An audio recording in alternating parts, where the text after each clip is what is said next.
Brett, our final bout of the evening is the one you've been looking forward to most. Yep, I'm really excited. This one probably isn't going to go the distance, and I'm not sure who the favourite is. I feel like maybe Mason Jones for the unknown factor. Yes, I mean, Brett Hassett, not only have I seen fight before, very good friends with his coach Arthur Meek from All or Nothing, and Brett was down at my local gym last week cornering a fighter, so he's a good coach as well. But that's always nice to see that they're into the team aspect of it as well as just for themselves, because like my coach says, we train together but we compete on our own. Now that said, Brett immediately felt those stinging couple of punches, a nice uppercut. Do you know what I feel like? Knee from Brett. Mason's feeling those knees though. I could see him wince a little bit with those. Well, Brett, as you can see from the southpaw stance, very composed, good all-rounder, and again, you look at his record 3-2. He's always fighting a high level. Arthur Meek, the All or Nothing coach, doesn't protect his fighters from a scrap. And do you know what I love from both men? Tidiest boxing we've seen tonight from both. Close, yeah, they're very crisp. Oh, and that knee from Brett. Mason will have to come to terms with that. Oh, and a big knee again from Brett.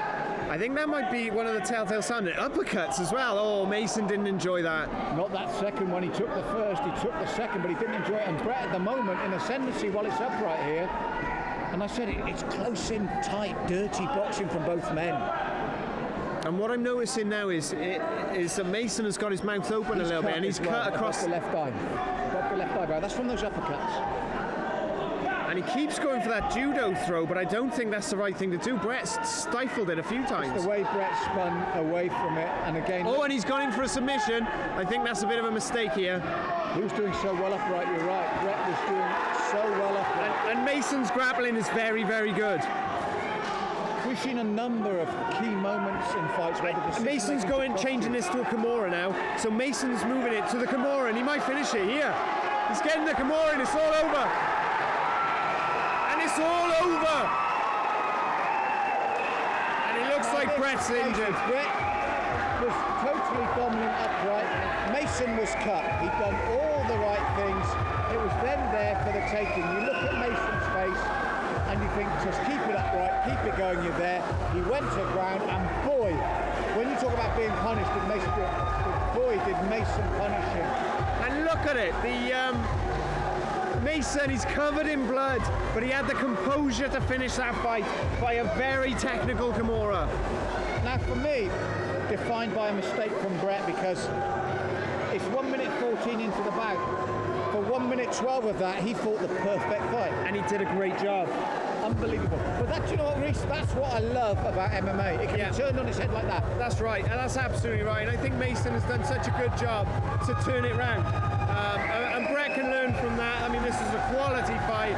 He looks happy with it. And now Mason's just congratulating his corner. A bit bloodied. And they have a little embrace. And Brett's not injured, thankfully, which is always really good to see. When someone's grimacing like that after a Kimura, you fear for their shoulder.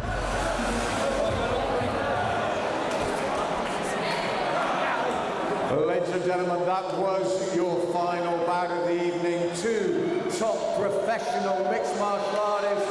Let's hear it for both men.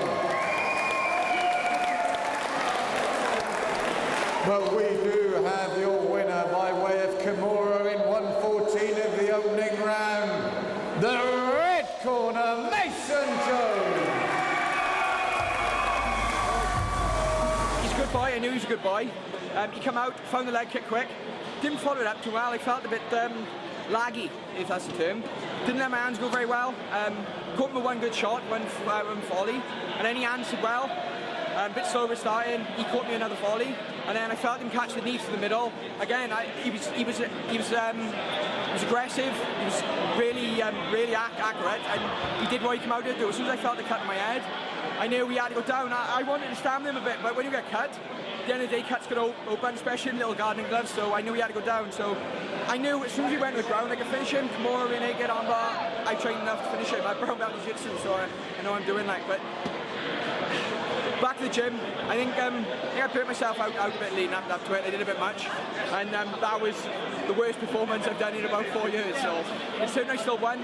It's good, but I know the level I'm at. I know the boys I'm training with and the boys I'm dominating when I spar with, training partners or not, and I know the level I'm at. Now that was poor.